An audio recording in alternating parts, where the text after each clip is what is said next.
Welcome to your new strength training program, StrongFit. I'm really excited for you to get started, but before that, I want to share some information about the program. As you know, this is a strength training program, so we're going to do exactly that. I want you to understand how we're going to build strength. I want you to understand the concepts that we're using and how to apply them. So, to build strength, we have to make sure that the exercise that we're doing is strenuous. And you want it to be strenuous around reps 5 to 10. So you're going to see that in your programming. Most of the exercises at the beginning of the workout, that's where we're going to focus on building strength. Those exercises are going to be a low repetition, minimum of 5, maximum of 10. So you're going to see that whatever it is, it's the same for all of the sets, but we're sticking anywhere from 5 to 10 reps. Then at the end of the workout is going to be more endurance type training. That's when the repetitions are going to get a little bit higher and the rest is going to get a little bit shorter. So the beginning of the workout is going to be strength training, low reps, high rest. The end of the workout is going to be endurance, high reps, low rest. Now, how do we make an exercise more difficult? How do we know if an exercise is difficult enough? We're going to use a goblet squat, for example. So a goblet squat is when you take a kettlebell or a dumbbell, you hold it like this in front of your face and you do a squat. Say I hand you a 15-pound kettlebell and have you do as many as you can with good form.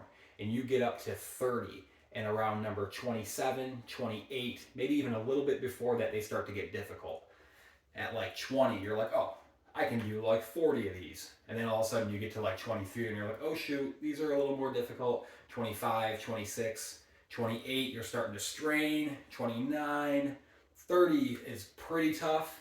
And if you say to yourself, wow, 31, 32 is as many as I can do with good form, you're stopping one or two before that, right? So you did 30 reps, 32 would have been your max. They didn't get hard until 23 or 24.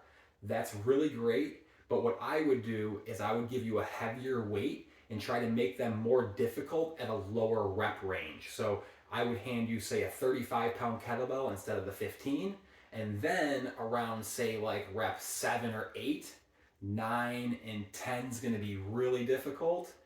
10 would probably be as many as you could do with good form while having, say, 2 reps left over. Now, these 2 leftover reps, they're called reps in reserve.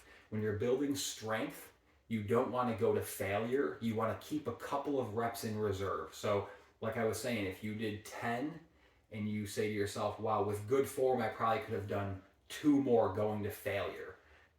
That's strength. You want to say, make sure you don't go to failure at the beginning of your workout. You save that for the end. Okay, so going to failure is endurance at the end, building strength, keeping reps in reserve.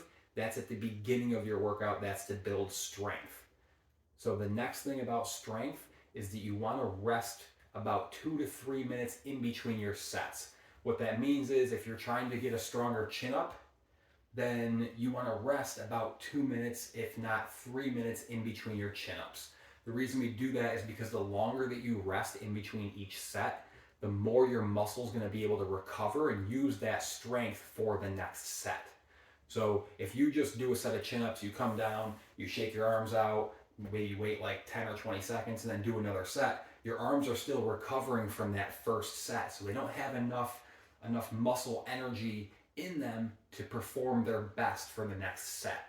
So the longer you rest, up to 3 minutes, the more strength your muscles are going to have to give for your next set. So the stronger you're going to get, it's just going to be better in the long run. Now, a lot of times it's a little bit boring to say do a set of chin-ups and then just sit there for 3 minutes.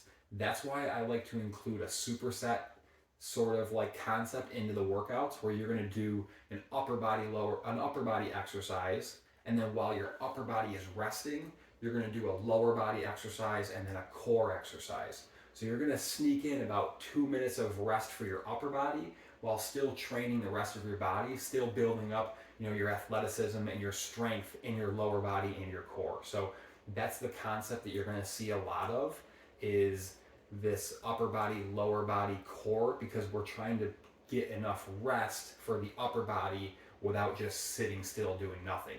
And the same thing applies when you do your leg exercise. say you do 5 chin-ups or even 5 inverted rows, and then while your upper body's resting, you do your squats. Then when you start to do your core, your lower body's resting. Then when you go back to your next set of upper body inverted rows, your legs are still resting. So we're managing to sneak a bunch of rest in here during the work period. So you're getting more for your time, right? You're getting more done in less time. It's a great way to train. You're still resting adequately for the muscle group that you're working on, and you're still going to build strength. So if you were wondering why the workouts are set up this way, that's why the workouts are set up this way. So now you understand that we want the exercises to be strenuous around reps. Say we're doing 10 reps. If you say I have, let's say goblet squats. If you're doing squats and you can do 20 of them, they're too easy. So we have to make them a little bit more difficult. You understand that we want them to be difficult around reps 5, 7, or 10. Okay. Now you also understand the reps in reserve. You understand that we're taking about 2 to 3 minutes of rest in between each like compound movement that we do. So pull-ups, dips, push-ups, squats. That's what compound movement. Anytime you're using like a major muscle group, we can consider that a compound movement. We always want to rest to build strength 2 minutes in between those exercises. You understand that. Now, I want to teach you how to make an exercise more difficult or more strenuous, because when you're lifting weights, we know you just put more weights on the end of the bar, or you even just add more weight to a machine. But if you're doing push-ups, and say you can do 15 push-ups, and they start to get hard around like 13, 14, 15, you're like, oh shoot, Patrick said my exercises have to get difficult around like 8, 9, or 10. Well, I'm going to shoot him an email and let him know that in this workout I did a set of push-ups and they were pretty easy and I got to 15. But how do I make these exercises more difficult right now? So what you would do in that case, if push-ups are easy for you to do and you get to 15, if you elevate your feet, you're going to put more weight into your hands. That's the same thing as putting more weight on a machine or more weight on the end of a bar to do more of a bench press. So if you elevate your feet, put more weight in your hands, your push-up is going to get more difficult and you're not going to be able to do as many repetitions. So that's how you're going to go from 15 to 10 real quick. Or you could do diamond push-ups. That's also how you make an exercise more difficult, right? So say I have you doing inverted rows with your knees bent. You're going to see this exercise. So if you don't know what I mean now, you can look it up and you'll know what I mean. It's going to be the knees bent exercise, which is an easier version. And if you get to 15, you're going to be like, shoot, those were too easy. I need these to be strenuous around reps 6, 7, or 8. How do I do that?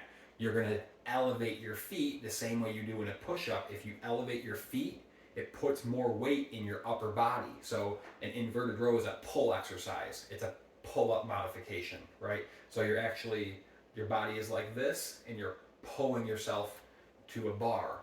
So if you elevate your feet, you're putting more weight in your upper body and you're making it more difficult to pull.